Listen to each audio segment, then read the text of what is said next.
अस्सलाम वालेकुम स्टूडेंट्स। आज हम ऑपरेटिंग सिस्टम के 4 पार्ट की तरफ बढ़ेंगे और हमारे आज का जो टॉपिक ऑफ डिस्कशन है वो है scheduling queues. Students, scheduling queues के एमसीक्यूज़ की तरफ जाने से पहले हम थोड़ा सा देख लेते हैं कि स्केड्यूलिंग होती क्या है। स्केड्यूलिंग क्या होती है? Scheduling is used to determine which process to run first.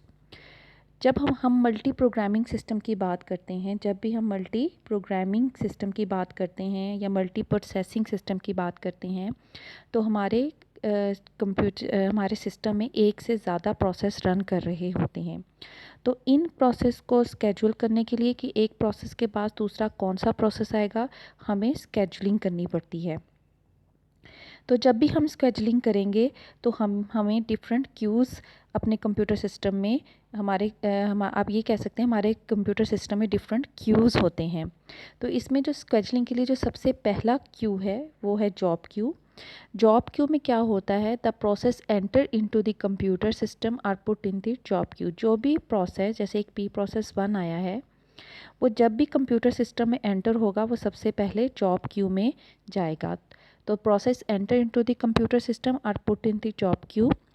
फिर जब उस प्रोसेस को रैम मिल जाती है, यानी कि मेमोरी एलोकेशन हो जाएगी, तब वो प्रोसेस जो है वो रेडी क्यू में चला जाएगा। और रेडी क्यू में अगर उसको सीपीयू मिल जाएगा तो वो सीपीयू में चला जाएगा और वो रनिंग में चला जाता है। रनिंग सीपीयू में जब वो रनिंग कर रहा होता है, अगर उसको किसी इनपुट या आउटपुट इवेंट की ज़रूरत पड़ती है तो वो इनपुट और आउटपुट क्यू में चला जाता है। इस तरह हमारे पास कौन कौन से क्यूज़ आते हैं? हमारे पास जॉब क्यू, जब प्रोसेस एंटर होगा तो जॉब क्यू में जाएगा। जब प्रोसेस को रैम मिल जाएगी, मेमोरी मिल जाएगी, तो वो रेडी क्यू में चला जाएगा।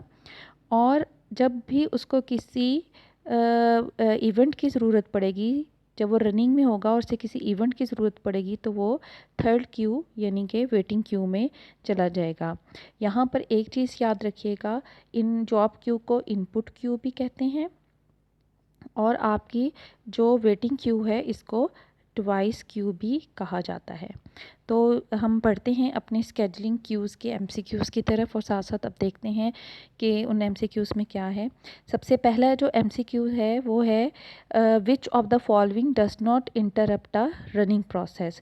कि इनमें से कौन सी ऐसी चीज़ है जो कि रनिंग प्रोसेस, एक प्रोसेस आपका रन कर रहा है, मीन्स जब भी प्रोसेस रन करेगा तो वो सीपीयू में होगा, सीपीयू में आपका प्रोसेस रन कर रहा है। तो इसमें से कौन सी ऐसी चीज़ें हैं जो कि उसको इंटरप्ट नहीं करती? डिवाइस, टाइमर, पावर फेलियर या स्केड्यूलर प्रोसेस। तो जो स्केड्यूलर प्रोसेस होता है, यानी कि जो स्केड्यूलिंग होती है, वो कभी भी प्रोसेस को इंटरप्ट नहीं करेगी। इसकी रीज़न ये है कि स्केड्यूलिंग का काम क्या है? स्केड्यूलिंग का काम ये है कि प्रोसेस को सिलेक्ट करना और उसको रेडी क्यू में लेकर जाना। ठीक है, तो ये किसका काम है? ये स्केड्यूलर का काम है। अगर हमारा एक प्रोसेस रनिंग स्टेट में होता है और वहाँ से उसका टाइम ख़त्म हो जाता है, तो वहाँ से उसको इंटरप्ट आ जाता है और उसको लेकर दोबारा से उसको हमने रेडी क्यू में लेकर जाना है, तो वो डिस्पैचर का काम होता है, स्केड्यूलर का काम नहीं होता। तो इससे हमें पता चलता है कि जो स्केड्यूलर प्रोसेस होते हैं वो कभी भी इंटरप्ट का बाइस नहीं बनते। इंटरप्ट का बाइस आपका कौन बनेगा? इंटरप्ट का जो रीज़न है इंटरप्ट की, वो डिस्पैचर होगी। नेक्स्ट एमसीक्यूज़ की तरफ चलते हैं। Which of the following do not belong to queue for processes. कहते हैं कि आपके पास 4 ऑप्शंस हैं, इनमें से कौन से क्यू नहीं है? Job queue, PCB Q, device Q, ready queue. तो आप ये देखें कि जॉब क्यू भी क्यू है, डिवाइस क्यू भी क्यू है और रेडी क्यू भी क्यू है। डिवाइस क्यू जैसे मैंने आपको बताया था, वेटिंग क्यू को डिवाइस क्यू भी कहते हैं। तो पीसीबी कोई क्यू नहीं होते। ठीक है, जो पीसीबी है वो कोई क्यू नहीं होता, इसलिए इसमें पीसीबी जो है वो कोई क्यूज़ में नहीं आएगा। नेक्स्ट देखें, the process enter the computer. जैसे ही एक प्रोसेस कंप्यूटर में एंटर होता है तो उसको किस क्यू में रखा जाता है? हमने फर्स्ट डायग्राम में डिस्कस किया था, जब भी प्रोसेस कंप्यूटर सिस्टम में एंटर होगा तो उसको जॉब क्यू में रखा जाता है। The Q of the processes in the main memories card. जब किसी प्रोसेस को मेन मेमोरी यानी कि रैम में रखा जाता है, ये तो इस क्यू को हम क्या कहते हैं? इस क्यू को हम कहेंगे रेडी क्यू। ठीक है, रैम में मेन मेमोरी यानी कि रैम में जब प्रोसेसेस को रखा जाएगा तो इस क्यू को हम क्या कहेंगे, रेडी क्यू। तो हमने देखा कंप्यूटर में जब एंटर होंगे तो जॉब क्यू, जब रैम में रखे जाएंगे तो ready queue. The collection of the process on the disk that is waiting to brought into the memory. देखें वही उस एक क्वेश्चन है, इसके मोल्ड होकर आते रहते हैं, आपको बेसिक कॉन्सेप्ट पता होना चाहिए। अब देखिए वो कह रहा है ऐसे प्रोसेस का कलेक्शन ऑन द डिस्क पे डेट इज़ वेटिंग, जो कि वेटिंग कर रहा हो, ब्रॉट इनटू द मेमोरी, जिसको हमने मेमोरी में लेके जाना हो, यानी रैम में लेके जाना है। अभी वो डिस्क पे पड़े हैं, ठीक है, वो अभी डिस्क पे पड़े हैं, तो इसका मतलब वो कौन सी क्यू में होंगे, इनपुट क्यू यानी कि जॉब क्यू में होंगे। When the process issues an IO request, जब प्रोसेस आईओ रिक्वेस्ट यानी इनपुट और आउटपुट की रिक्वेस्ट जनरेट करता है तो इसको इन प्रोसेसेस को हम किस क्यू में रखते हैं, it is placed in IO Q, इसको हम आईओ क्यू में रखते हैं। It is placed in waiting queue, हम इन्हें वेटिंग क्यू में रख, it is placed in a waiting queue, it is placed in ready queue and it is placed in the job queue। तो इसका जो आंसर है वो है it is placed in IO Q. तो जब भी प्रोसेस जो है वो आईओ की रिक्वेस्ट करेगा सबसे पहले वो आईओ क्यू में जाएंगे और इनपुट और आउटपुट क्यू में चले जाएंगे। तो अगर उन्हें इनपुट और आउटपुट के लिए वेट करना पड़ा तब वो वेटिंग क्यू में जाएंगे। तो इसलिए जब भी आईओ की रिक्वेस्ट आएगी तो प्रोसेस सबसे पहले आईओ क्यू में जाएगा। Next are the process that are residing in the main memory and are ready and waiting to execute are kept in the list called. एक प्रोसेस जो कि मेन मेमोरी में होता है, ठीक है, एक प्रोसेस जो कि मेन मेमोरी में होगा,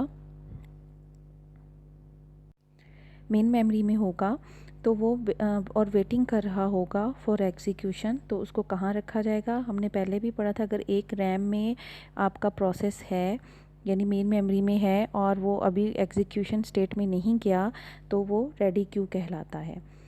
objective of the multi programming system, जो मल्टी प्रोग्रामिंग है इसका ऑब्जेक्टिव क्या है, ऑप्शन में है to have some process running all the time, हर टाइम कोई ना कोई प्रोसेस चलते रहें। Single process should run at a time, single process वाला तो हो ही नहीं सकता। To maximise CPU utilisation, CPU की यूटिलाइजेशन ज़्यादा से ज़्यादा करें यानी सीपीयू ज़्यादा से ज़्यादा यूज़ हो। To minimise the CPU utilisation, या इसका मतलब है टू मिनिमाइज़ करे सीपीयू यूटिलाइजेशन। तो फर्स्ट एंड थर्ड यानी मल्टी प्रोग्रामिंग का मकसद क्या है कि एक से ज़्यादा प्रोसेस चलते रहें और साथ में मैक्सिमाइजेशन हो, सीपीयू जो है वो ज़्यादा से ज़्यादा काम करता रहे, सीपीयू की यूटिलाइजेशन ज़्यादा से ज़्यादा हो। The list of process waiting for a particular IO devices इस कॉल्ड, जो आईओ डिवाइसेस के लिए यानी इनपुट और आउटपुट के लिए डिवाइसेस के लिए जो प्रोसेस होते हैं वो कहाँ रखे जाते हैं, उनको हम क्या कहते हैं, डिवाइस क्यू, ठीक है। इन्हें वेटिंग क्यू भी कहा जाता है और डिवाइस क्यू भी कहा जाता है।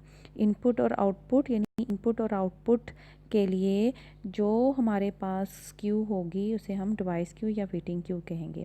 The ready queue is generally store has, जो रेडी क्यू है उसमें क्योंकि प्रोसेस जो होते हैं वो एग्जीक्यूशन के लिए स्टोर होने होते हैं, तो उनको हम किस डाटा स्ट्रक्चर से स्टोर करते हैं, उससे हम उनको हम स्टोर करते हैं लिंक लिस्ट।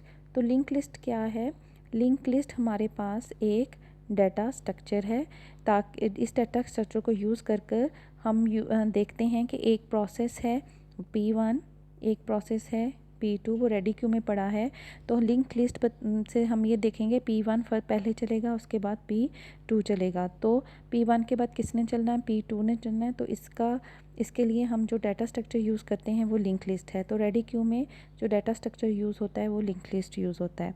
तो स्टूडेंट ये थे हमारे स्केजुलिंग क्यू के क्वेश्चन, तो आप इन्हें अच्छे तरीके से देखें और समझें, और अगर आपको कोई चीज़ में मुश्किल है तो मुझे कमेंट बॉक्स में लिखें, तो मैं आपको इंशाल्लाह एक्सप्लेन करूँगी। शुक्रिया।